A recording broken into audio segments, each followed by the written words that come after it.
عزیزان و خۆشەویستانی ئێمە جوانترین سڵاوتان لێبێ و ئێوارەتان باش، هیوای تەندروستێکی باش بۆ هەموو لایەکتان نەخوازین. خۆشحاڵین کەم ئێوارەش بە پرۆگرامێکی نوێ هاتینەوە لای ئێوەی ئازیز و خۆشەویست بۆ هیوای پرۆگرامێک بێت بەدڵی ئێوەی ئازیز و خۆشەویست بێت و هەروەها ساڵ یادی ڕاپەڕین پیرۆز دەکەین لە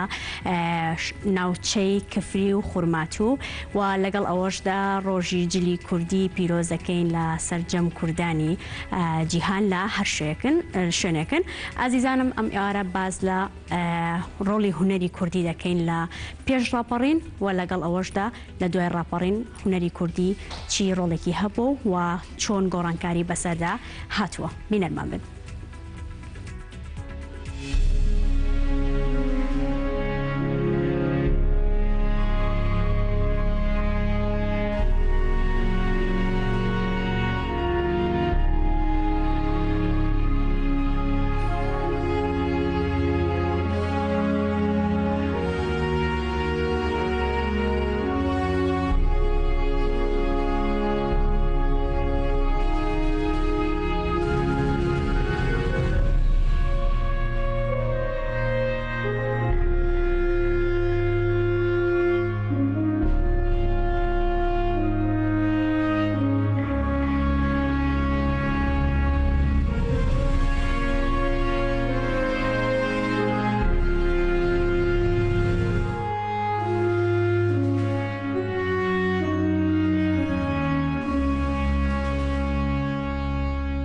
دووبارە سڵاتان لەبێ عزیزان. میوانی ئەم ئێوارەمان بەڕێز نیاز نووریە نەقیبی سەندیکای هونەرمەندانی کوردستان کە ئەم ئێوارە لە ستۆدیۆ میوانە لەگەڵمانە و گفتوگۆ دەکەین لەگەڵیدا. کاک نیاز بەخێر. زۆر سپاس دەکەم، ئێوارەتان باش، ئێوارەی تۆش باش. هیوادارم هەموو لایەک تەندروستیان باش بێەوە، هەموو بە دوور بن لەم پەتایی کە ئێستا جیهانی گرتوێتەوە، بە تایبەتی خەڵکی کوردستانی عزیز و لە هەمان کاتە ساڕۆژ و یادی ڕاپەڕین لە هەموو ئەو ئازیزانە ئەو شوێنانە پیرۆز بێ لە تەواوی کوردستان کە بۆ دەواازەیەکی ژیانی نوێ بۆ هەمویان. هەموو لایەک تەندروست باش بن و لەگەڵ ئەوەشدا وەکو باست کرد یادی ڕاپەڕین پیرۆز بێت لە هەموو ئەو ناوچانی کە ئەمڕۆ یادیانە و لەگەڵ ئەوەشدا پیرۆزبایی ڕۆژی جلی کوردی یەکەم لە خۆم و لە خۆت و لە هەموو کوردان. تۆش باش بوو کە بەجلی کوردیەوە هاتیت. زۆر سپاس، سۆدیەکە زۆر جوان کردووە. زۆر سپاسکەم بە خۆتانەوە جوانە، وەڵا کە پەیوەندیان پێوە کردم بۆ بەرنامەکە بە ڕاستیی بەتەما بووم قات لە بەرکەم. دوای بیرم کەوتەوە کە بڕۆ ڕۆژی جلی کوردیە ئەوتما جوانترە بە جلی کوردیەوە بم، ماوەی چە جلی کوردیم لەبەر نەکردووە. ئەم ساڵازەم یەکەم جارە. یەخۆ پیرۆزە بێ زۆرت لێ هاتووە. ئێمە زۆر خۆشحاڵ بووین. بەسی ئەم نەخۆشیمان کرد. کاک نیاز تۆ لەگەڵ ڤایرۆسی کۆرۆنا چۆنی؟ بێگومانم پەتایەکی ئێستا بڵاو بەتەوە لە سەراستی جیهان و مەترسی خۆی هەیە، هەموو ئەو ڕێنمایی و هەموو ئەو زانیاریانی کە لە دەستگاکانی تەندروستی هەرێمی کوردستان و دەستگا جیهانەکان بڵاوە بێتەوە، هەموو ئاماژە بواکەن کە ئەم ڤایرۆسە ڤایرۆسێکی ترسناکە و پێویستەمە خۆپارێزی بکەین و هەموو ئەو ڕێکارانە بگرینە بەر بۆ ئەوەی کە پاکوتەمیزی زیاتر پیادە بکەین لە ماڵەکانمانە، لە شوێنی کارەکانمانە، لە هەموو شوێنە گشتەکانە و خەڵک پابەندی ڕێنمایە تەندروستەکان بێ. دیارە بە و بەڕای من بەو پلێنە بێت کە بە جۆرێک لی بترسین کە ترسەکەمان لە ڤایرۆسەکە خۆی ترسناکتر بێ بۆ ژیانی خۆمان، لەبەرەوەی ژیان ئەبێ بڕوات و ژیان بەردەوام بێ. بەڵام پابندبوون بە ڕێنمایەکانی تەندروستی کارێکی زۆر گرنگە و خۆپارێزی کارێکی زۆر گرنگە و ئەوەی کە هەندێک خەڵک ئەم پەتایە خود ئەم ڤایرۆسە بە جۆرێک بە زۆر بە جددی وەری ناگرێ، بەڕای من کارێکی باش نییە. ئەبێ تا ڕادەی پێویستی خۆی بە جددی ئەم پەتایە وەرگی لە بەرێمە شتێک نییە کە ئامارەکان لەسەر ئاستی هەموو جیهانەوەمان پێڵن کە ئەم پەتایە هەموو جیهانی گرتوێتەوە. بەڵام دایمە هیوامان بە ژیان هەیە، هیوامان بە ئایندە هەیە و قەناعەتمان وایە کە پزیشکەکان و کارمەندەکانی بواری تەندروستی و توێژینەوەکان لە هەوڵی بەردەوامان بۆی ڤاکسینی چارەسەری ئەم ڤایرۆسە بدۆزنەوە و لێرەشەوە دەمەوێت زۆر سپاس و پێزانین و خۆشەویستی خۆم بۆ سەرجەم کارمەندانی تەندروستی و پزیشکەکانی هەرێمی کوردستان ئاراستە بکەم کە زۆر ماندوون و هەوڵی زۆر جددیان داوە بۆ پاراستنی ژیانی ئێمە و ئەرکی خۆیان ڕاستە ئەرکی ئەوان ئەرکێکی مرۆڤایەتیە پیشەی پزیشکی و پەرستیاری کارێکی مرۆڤایەتیە بەڵام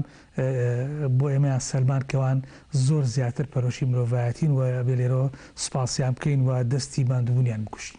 ماندوو نەبن و خۆبیان پارێزێت بێگومان لە کاتێکدا کە پشووە لە سەرجەمدام و دەستگاکان ئەوان ئەرکیان زیاتر بووە هەمیشە تەندروست باش بن و بمێنن بۆ هەموو کەسێک بۆ هەموو مرۆڤێک بۆ لە پێناو پاراستنی ئەواندا. بەڵام زانێمە لەگەڵتانە بەردەوامی ببین بەڵام پاش ناوبڕێکی کورت.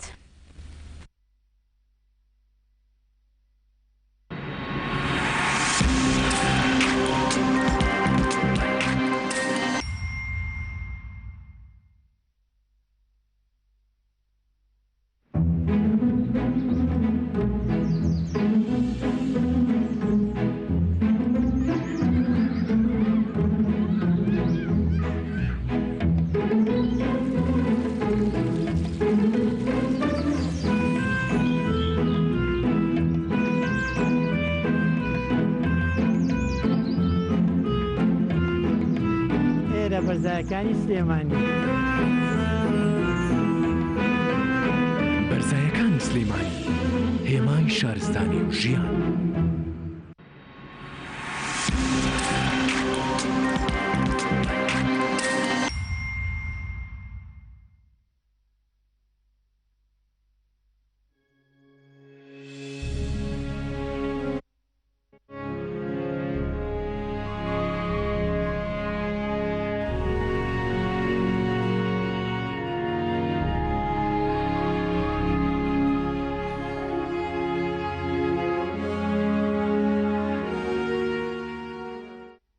دووبارە سڵاتان لەبێت. وا دیارە کە ئەوەی ئەیزانین بە پێی و ئەزمون و بە پێی کارکردنیان هەمیشە هونەرمەندان ڕۆڵی گرنگ و بەرچاویان هەبووە لە کاریگەریکردن لەسەر تاکی کورد و لەسەر هەموو تاکێک. ئەمڕۆی ما ئەمانێت باز لەوە بکەین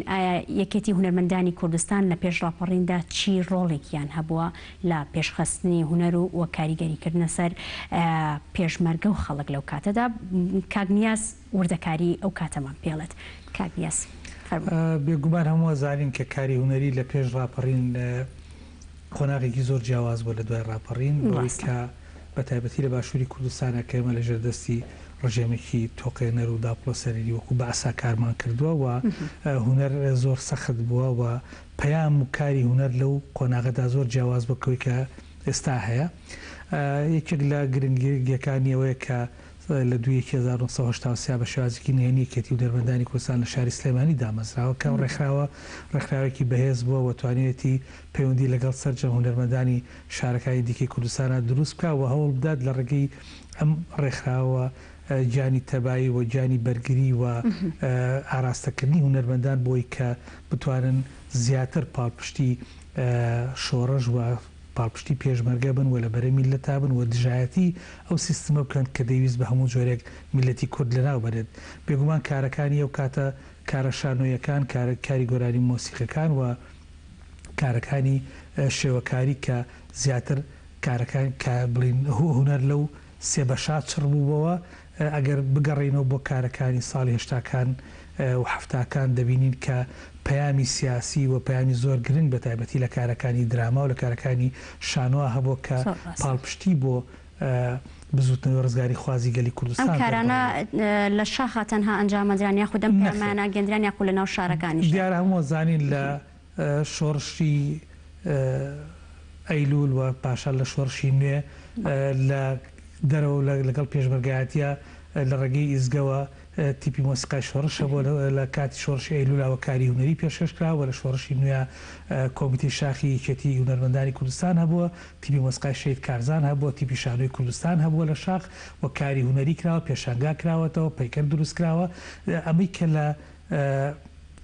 شوێنە ئازادەکانە کراوە کارێکی جیاواز بووە و ئەوەی کە لە ناو شارەکانە کراوە کارێکی جیاواز بوو. گرنگترین ئەو کارانە چی بوون؟ و لەگەڵ ئەوەشدا ئەی حکوومەتی بەعس چۆن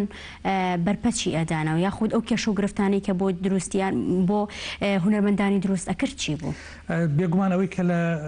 ناوچە ئازادەکانە کارەکان کراوە زیاتر ئاسانتر بۆ هونەرمەندان کە کاریانکە لەبەروی لە سای پێشمەرگا و لە سای و ئازادی کەتیابوون کارەکانیان بە ئاشکا و بەڕوون کارە هونەرەکانیان خۆیان پێشکە بەڵام ئەوەی کە لە ناو شارەکانە کراوە زۆر سەخت بۆ بەتایبەتی کە جاران هەموو دەقێکی شانۆی دەبواە ڕەزامەندی مدیرێتی ئەمنی ئەو کاتی پێوەربگیرە ئەوە ئەم دەقانە تەرجمە کرانە بۆ عەرەبی و بچواتە ئەوێ ئەگەر موافقەتی لەسەر نەکرایە ئەم کارە شانۆیانە نەئەکرا بکراوە ئەگەر تەنانەت تێکستی گۆرانەکان کاتێکم تێکستی گۆرانیانە بە کاسێت لە تەجلیاتکانە بڵاو کرایەوە یاخود لە تەلەڤیزۆنەکانە تۆمارەکە ئەوە ئەم تێکستانە هەمووی تەرجمەی عەرەبی بکرایەوە ڕەزامەندی لەسەر بدرای ئەنجام کرای بۆیە زۆر لە هونەرمەندانی ئێمە توانیویانە کارەکانیان بە جۆرێک بکەنوە ئەو تێکستانە هەڵبژێرن کە بتوانن هەم تعبیر کەن لە بزوتنەوەی ڕزگاری گەلی کوردستان هەم پاڵپشت بن بۆ پێشمەرگە هەم وری خەڵکی پێبەرزکەنەوە هەم هانی خەڵک بدەن کە بەرەنگاری بەعەز بێتەوە و هەم بتوانن خۆیان و خەڵکانیشی بپارێزن کەم کارانە پێشکەشکەن بێگومان زۆرینەی هونەرمەندان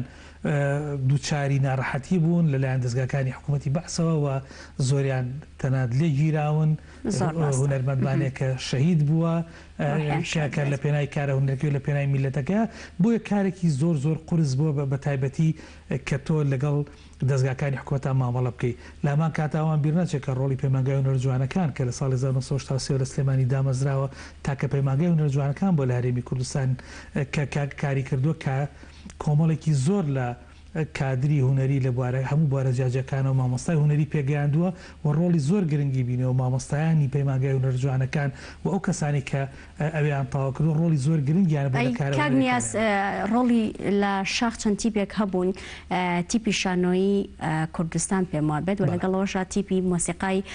شەهیدان باسێکی ڕۆڵی ئەوانمان بۆ کار لەکات مۆسیقای شەهید کارزان بێگومان هەمومان نەزانین کە کارە هونەرەکانی تی مۆسیقای شەهید کارزان بۆ هەمومان ئاشکرایەوە ئەو سرود و کارە هونەریانی کەوان پێشکەشیانە کرد گیانی بەرەنگاری زیاتری لە ناو خەڵکا دروستە کرد و لەسەر سەدای کارەکانیوان دەیان گەنجی ئەم میلەتە چوونەتە بەرپەتی سێدارە و جانی خۆیان بەخت کردو بۆ میلەتە بۆیە کاریگەری هونەر لەسەر تاکی کۆمەلگا لەسەر وشارکردنەوەی تاکی کۆمەلگا زۆر گرنگ بوو بە تایبەتی کارەکانی تیمی مۆسیقای شەهید کارزان و کارەکانی تیپی شانۆی کوردستان بەڵام وەکو ئاماژەم پێدا ئەو کارانە لە بەرەوەی لێیە لە ناوچە ئازادەکان ئاکرا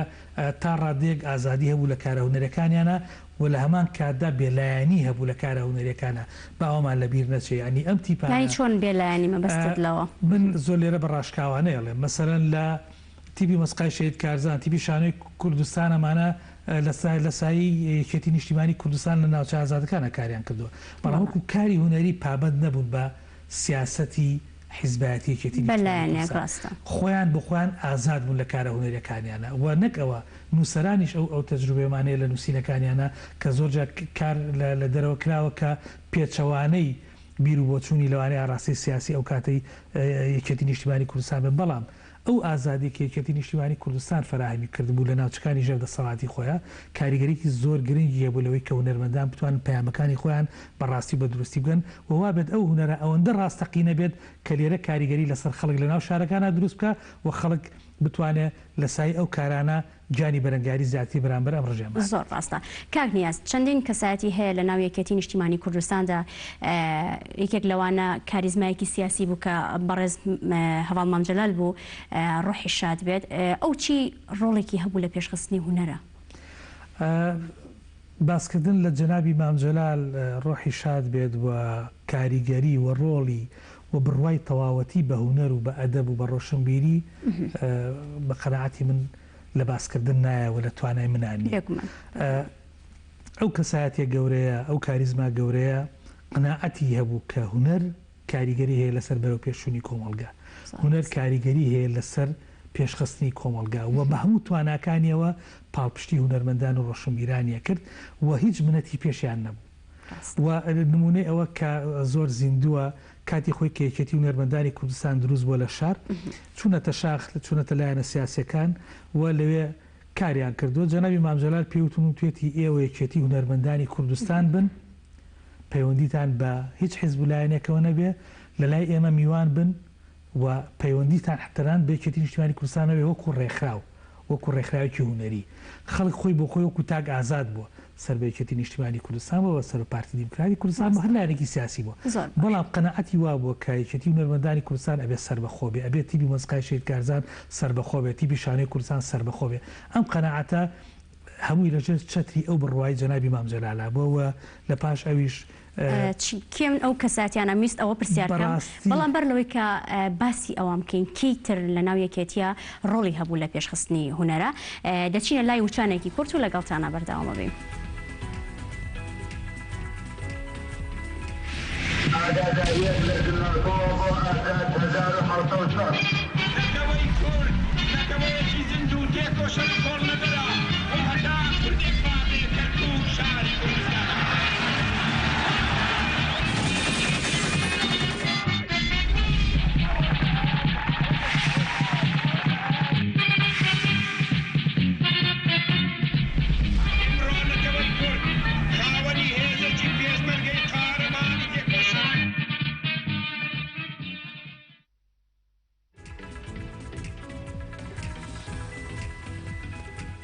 بەردەوامە بین لەگەڵتانە کاکنیاس باسی ئەو کەساتیانەمان کرد کە هەر لە ناو یەکێتیدا ڕۆڵیان هەبوو لە پێشخستنی هونەردا لە پێش ڕاپەڕینە کێ بوون ئەو کەسانە لە پێش ڕاپەڕینە دوو کەس زۆر هەتا ئێستاش هەتا ئەم دەقێش کە قسەی لێکین لە پێش ڕاپەڕەوە تاسە دوو کەساتی لە ناو یەکێتیدا زۆر پاڵپشتی هونەر ئەگەرچی سەرجەم سەرکردایەتی مەکتەبی سیاسی لەژێر چەتری ئەو سیاستەی جەنابی مام جەلال لە ڕۆحی شاد بێ هەموو پاڵپشتی هونەریان کردووە بەڵام دوو کەسایەتی زۆر گرنگن یەکیان خاتووی هێرۆ ئیبراهیم ئەحمەدە و یەکیان هەواڵ مەلا بەختیارە کە ئەمانە زۆر زۆر زۆر زۆر پاڵپشتی کاری هونەری هونەرمەندان و ڕۆشنبیریان هەتا ئێستاش بەردەوامن ئەوە کارێکی زۆر زۆر گرنگەوە ڕۆڵی زۆر زۆر گرنگیان بینیوە ئەوە شایەتیەکە بێ بە حەقەوە بڵین لە دوای هیوادارین کە بەردەوام بن لە پێشخستنی هونەر و لەو ڕێبازی کە گرتویانەتە بەر بۆ پێشخستنی هونەر هەمیشە بەردەوام بن بۆ خزمەتکردن بە هونەر و هونەر دۆستان. قۆناغی دوای ڕاپەڕین قۆناغێکی نوێیە ئەدەب و هونەر لە هەموو بوارەکان لە دوای ڕاپەڕین چۆن پێش کارکردن لە سای ئازادیە کارکردن لە سای ڕاپەڕینە شێوازێکی کەی وەرگرت لە کارکردنە ئەو ترس و ئەو دڵە ڕاوچێ و ئەو ترسەی کە لە دەربڕینی کارە هونەریەکان و یاخود دەربڕینی پەیامە هونەریەکانە هەبوو تا ڕادێکی زۆر ڕەویەوە لاچوو کە کوردستان ئازاد و بە تایبەتی دوای دروستبوونی هەڵبژاردننی پەرلەمان و دروستبوونی حکوومەتی یاریمی کوردستان لە ساڵی 1992 دەستگا فەرمیەکانی دروستبوونی دەستگا فەرمیەکانی حکوومەتی یاریمی کوردستان لە وەزارەتی ڕۆشنبیری بۆ دروستبوونی پەیمانگای هونەر جوانەکان بۆ دەستگا جیاجیا هونەریەکان گەشەیەکی زۆر لە بواری هونەرا لە هەرێمی کوردستانە ینی دەرفەتەکەی بە باشی قۆستۆتۆ ینیەوەی کە ئەوەی کە هەمومان نەزانین لە سای ئازادیە زۆر لە کایەکانی کۆمەلگا دەرگایان بۆ ئەڵا و یەک لەو بوارانە بواری هونەرە کە بەڕاستی دەرگایکی زۆر باشی بۆ ئاڵا بوو ئازادی لە کاری هونەریا زۆر فراهم بوو و هونەرمەندان زیاتر توانیان تعبیر لەوە بکەن کە لە ناخیانە یاخود ئەو پەیامی کە هەیەە کە جاران لە ڕێی دەقێکی عەرەبی کە بۆ فەڵەستین نووسرا بوو ئەیان هێنایان کرد بە کوردی و بەرجێکیان پیا کرد و پەیامەکەی خۆیان تیا ڕاستە کرد کاتیەوە هات کە ئیتر پەیامەکان ڕاستە و خۆ بتوانن پەیامەکان لە کاری شانۆ لە کاری دراما لە کاری گۆرانی مۆسیقا و لە کارە شێوەکارەکانی شانە ڕنگ بداتەوە و دواتر هونەری سینەما کە گەشەی کرد بەڕاستی ئەمە پێش ڕاپەڕین خاوەنی سینەمای کوردی نەبووین ئەگەرچی هەوڵێکی هەندێک هەوڵ هەبوو بە فیلمێکمان هەبوو نێرگز بووکی کوردستان کە کاتی خۆی بەرهەمهێنرا بوو کە بێکێک لە دەستپێکەکانی کاری سینەما لە هەرێمی کوردستانە یاخود لە باشووری کوردستانە ئەژمارەکرێ و لە بەشەکانی دیکەی کوردستانە یەڵمازگۆنای بەڕەحمەت بێت کە ڕۆڵی هەبوو لە دروستبوونی سینەمای کوردیا لە باکووری کوردستان بەڵام لە دوای ڕاپەڕینەوە بواری سینەماش زۆر پەرێسەند و بواری شانۆ پەرێسەند و بواری هۆنەری گۆرانی مۆزیک زۆر پەرێسەند و کردنەوەی پەیمانگای هونەرە جوانەکان لە شارەکانی کوردستان و لە هەندێک لە قەزا و ناحیەکانە دواتر کۆلیجی هونەرە جوانەکان لە ناوزانکۆکانە کە ئەمە وای کرد بواری هونەری لە هەرێمی کوردستانە زۆر زۆر بگەشێتەوە و لە دوای ڕاپەڕین یەک کەسیکە کە لە ناوی کەتی نیشتیمانی کوردستانە ڕۆڵی زۆر گرنگی هەبوو هاتە پاڵ خاتوهێرە و هەواڵ مەلا بەختیارەوە ئەویش هەواڵ دکتۆر بەرە محەممەد ساڵح کە زۆر پاڵپشتی کاری هوەری هونەرمەندانی کردووە کە بێ ڕۆڵی ئەویش نادیدە نەگیرێ. بێگومان ئەو کەساتێکە کە هەمیشە ڕێز لە ڕۆڵ و سەرکەوتن و ماندووبوونەکانی گیرێت. کاک نیاز ئەم پەرستەندن و پێشکەوتنە لە دوای ڕاپەڕین لە بواری هونەردا وای کرد کە هونەر ببێتە کللتور. بەگشتی تا ئێستا بەڕای من هونەر نەبووتە کللتور لەلای ئێمە، بەڵام بۆچی؟ ئەمە پێیوەستە بە گەشەسەردی قۆناغەکانی کۆمەڵگەی کوردەواریەوە. ئێمە کۆمەلگای ئێمە بۆ قۆناغی گەشە سەردانات تێپەڕ نەبوو کام و کۆمەلگاکانێکی پیا تێپەڕیەوە. ئێمە هەتا ئێستاس لەبەرەوەی کیانێکی سیاسی تایبەتی خۆمان نیە، خاوەنی دەوڵەتێکی سەربەخۆی خۆمانین. تا ئێستاش ئێمە